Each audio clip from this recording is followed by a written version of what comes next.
Hello. I'm going to talk about Harry's decision to come to the coronation of King Charles III and the fact that Meghan Markle is not coming. And there have been many speculations about why that particular arrangement was reached at, but I think I have the answer using my non-psychology degree. I did do half of a psychology degree, but I'm not a qualified psychologist. All right, first of all, I'm just going to talk about arrested development. I found a nice little definition here.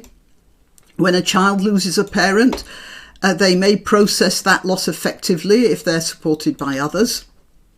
But a child who doesn't have support may be unable to release their grief effectively. Being unable to process their grief may cause them to remain stuck at that emotional age of development indefinitely. And it strikes me that that's sort of a definition of Harry, the way he is acting. And before anybody goes on about the grammar of that, using they about a single person, even Shakespeare did that when he wanted to be indeterminate about whom he was talking. So I'm going to skip over that one. Otherwise we'd be using he and she all the time. That gets very cumbersome.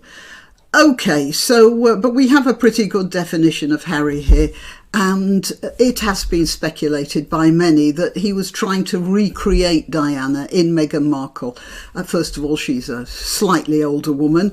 Secondly, he could find something about her, not true, but he could focus on people being against her for being an American, for being of mixed race or whatever. None of that really matters, but he can convince himself that it does. So he's got a vulnerable person there. He can protect, he can keep safe from a family that he's got uncomfortable feelings about, and especially from the press, whom he blames constantly for the death of his mother, Diana.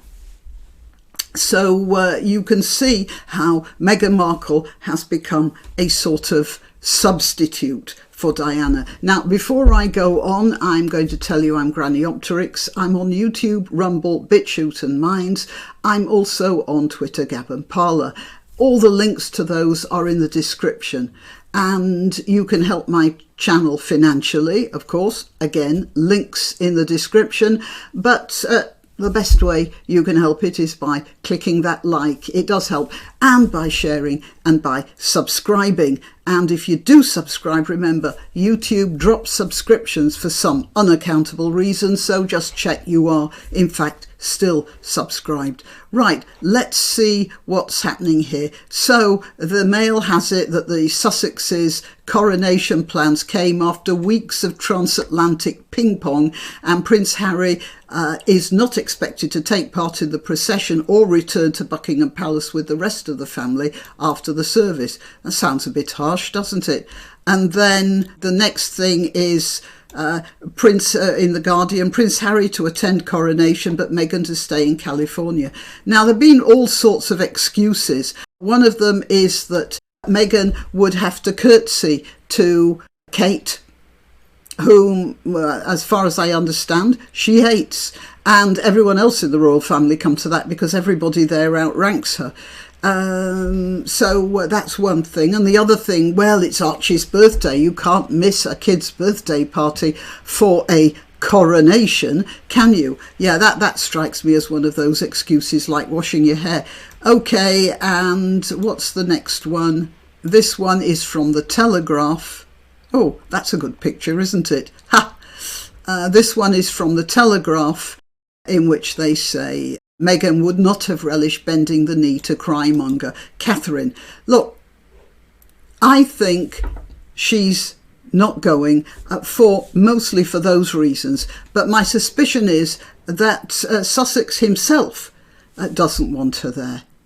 And this is the clincher, in my opinion. You see, Meghan is a substitute for his mother. If he went to the coronation, his mother would be standing right next to him. She should have been the one who would be crowned instead of Camilla. I mean, that's what's going through his mind. I'm absolutely convinced of that. And her presence will be there in his mind, standing next to him, watching Charles and Camilla being crowned. He wouldn't have liked Meghan there at his side as well. That would have been two of them. And as Diana herself so aptly put, there's only room for two people at that coronation. 3 is a bit of a crowd. Till next time. Why not treat yourself or a favoured relative or friend to these magnificent examples of merch? The mugs and t-shirts come in the granniopteryx design or Granbo with a firearm or the more deadly knitting needles.